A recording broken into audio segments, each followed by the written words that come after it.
Greetings. My name is Mr. Julian, and welcome to another session of Read Alouds.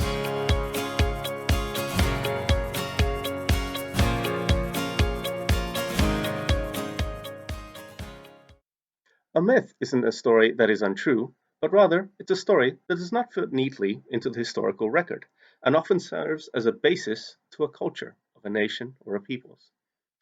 Right, Fetu?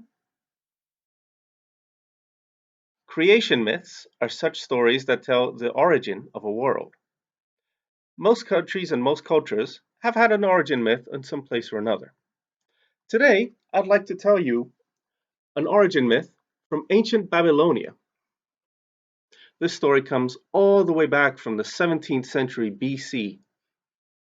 It was originally found as clay tablets inside an ancient library. And this story comes from the saga of Enuma Elish, and it is the story of Tiamat.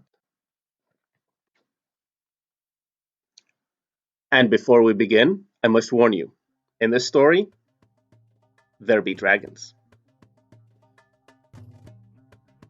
And let us begin.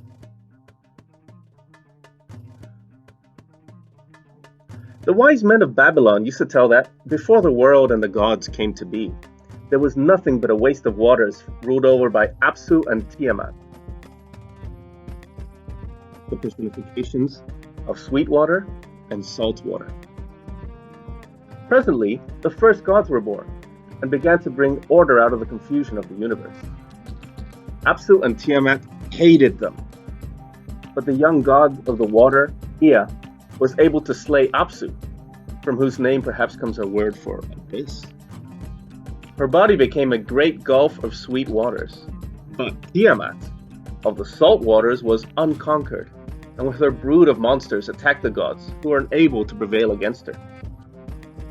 At last Ea had a son, Marduk, who was born in the midst of the holy Apsu, who was born within this universe, the very place that had been created when Apsu was slain.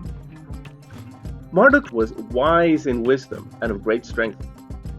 The gods met at a banquet, and after feasting and making merry, they decided to make Marduk their champion in a war against Tiamat.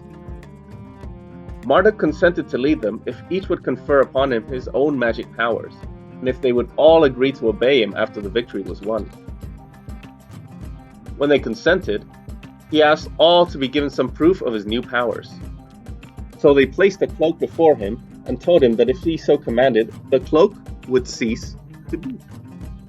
And if he gave the word again, the cloak would be brought back. And so it was. Now Marduk made ready to attack Tiamat with lightning and tempest and the four winds of heaven. Her magic spells had no power over him. He caught her in his net. She opened her mouth to breathe out flames against him, but quickly he let loose the winds, and they rushed through her jaws and filled her whole body. As she lay swollen and helpless, Marduk slew her. He then divided her body in two, like a shellfish. From the upper parts he made the sky, and from the lower, the earth. Now the gods were given their different places in the upper and lower worlds, and mankind was created from the blood of Tiamat's own son, Kingu, in order to serve them.